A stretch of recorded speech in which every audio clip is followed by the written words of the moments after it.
Hey dolls, welcome back to your Royal BFF, the People's Duchess. Happy Sunday. Hope you guys are doing well and having a wonderful weekend. Shout out to everyone who joined me for Friday's Princess Diana stream. That was such a blast, but as expected, the copyright demon strikes again. So, as I said in the community post, if you're a member and you didn't get to see it before it was yanked from the shelves, I have posted it in the Discord and you have full access to it there. If you haven't seen it and would like to see it, consider joining the channel. We have a lot of fun in members only. You'd be supporting the channel and getting access to all of our live streams and members only video like the last Princess of Wales. But yeah, in the meantime, oh my God, you guys, there is so much to talk about. First of all, can we get into Chartreuse? I owe Chartreuse an apology. I have not liked this color at all for as long as I can remember learning about the color, which I thought would be beautiful based on the beautiful sounding name, right?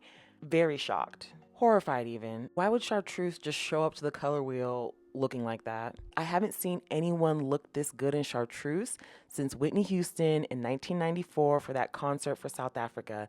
But that's okay. That's okay. Chartreuse isn't a color for everybody. It doesn't do well against all skin tones. You guys have seen those skin tone tests, right? Like the Korean, I think it's Korea, where they like have the kimonos and they're color matching it to your undertones with all the different colors, putting them up to your skin to see what works. And not every color works on every skin tone. And even on a standalone project like a wall in a house or a piece of furniture, the color does not fare well. And despite its beautiful name, it just has more of a bile color than anything else. And no one wants to associate anything with bile. So I have never seen anyone look good in this color other than Whitney Houston. And she had the most beautiful skin tone. So pleasantly delighted when Her Royal Highness, the Duchess of Sussex, turned around and pulled Chartreuse up behind her. April 10th at the Netflix Beef Season 2 Tastemakers event in Montecito. Look, this dress was all the things. Of course, it was Heidi Merrick. She is responsible for a lot of the really great fashion we've seen from Meghan, including a couple of my favorites.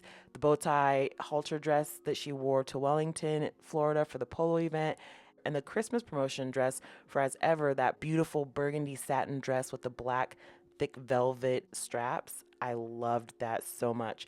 So this being Heidi Merrick tracks, she definitely has a whimsy to her tailoring that I think Meghan really enjoys. The playfulness of this dress is really so sweet. The cut, the way that it's pleated and asymmetrical, it's got a lot going on. The dress itself is just a simple satin dress, but the stitching and the tailoring and the way it hits, especially on Meghan, makes it so interesting. And I love Heidi Merrick's sense of whimsy and wanting women to be engaged and fun in their clothes, not just functional and serious all the time, which this is a very serious dress. You throw a blazer on this dress, you can go to any dinner in any five-star restaurant in the world, but then take the blazer off and you're ready to go clubbing.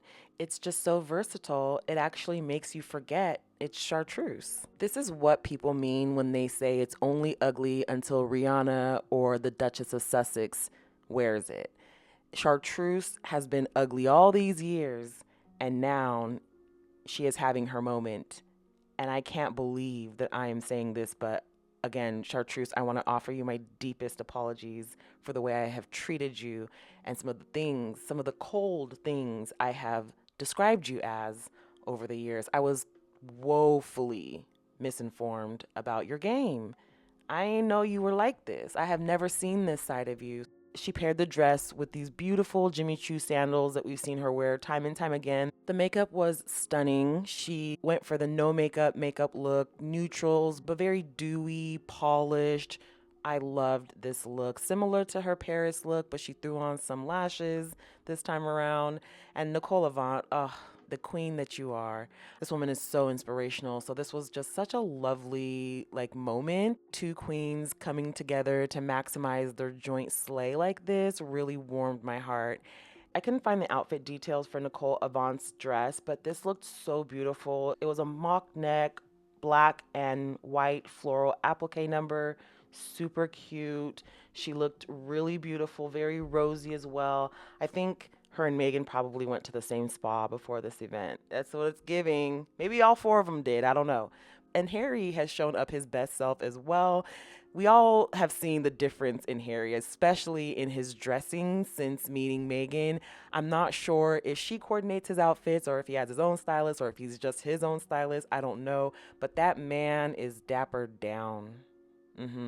Cousin Henrold is so fresh and so clean these days, and that's worth noting. We don't often get his fashion details, so I do look to sites like What Harry Wore and other menswear sites to kind of try to pinpoint that, but as in the case with this suit, it wasn't really widely reported on, but he looked so good. They all looked so good. Everyone in that household is getting everything they need to flourish and thrive as human beings.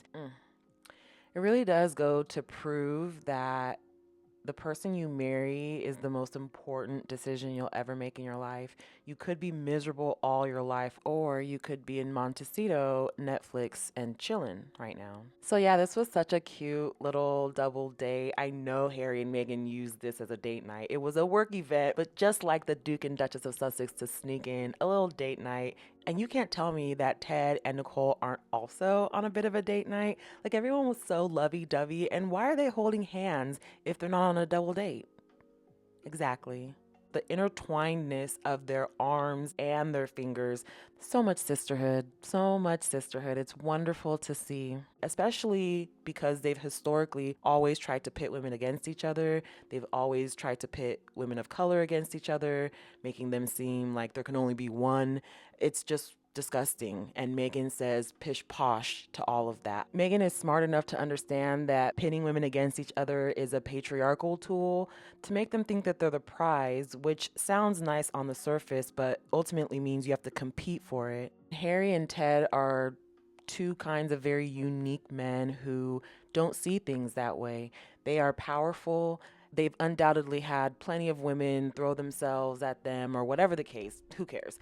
But the fact is, they both chose women who were complementary to them. Prince Harry's family doesn't know how to have this. They don't know how to just peaceably coexist or even exist on like a regular human level with anyone outside their bubble. Which is very strange considering they and we all live in the real world where some people are better at things or look better or dress better. And that's okay.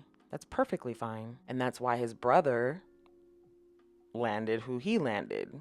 He has a 1950s set prop for a wife, and that's fine for him. But don't be mad at Meghan or any other women who turned you down for not being willing to do anything for a Klondike bar.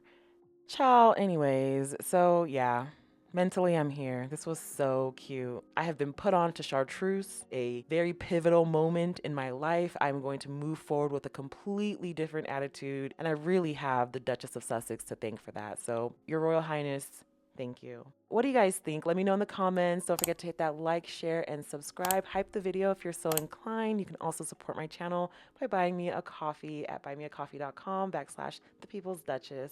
Thanks again, guys. Have a wonderful rest of your Sunday. Please be safe out there. Be kind to yourselves. And until next time, bye for now.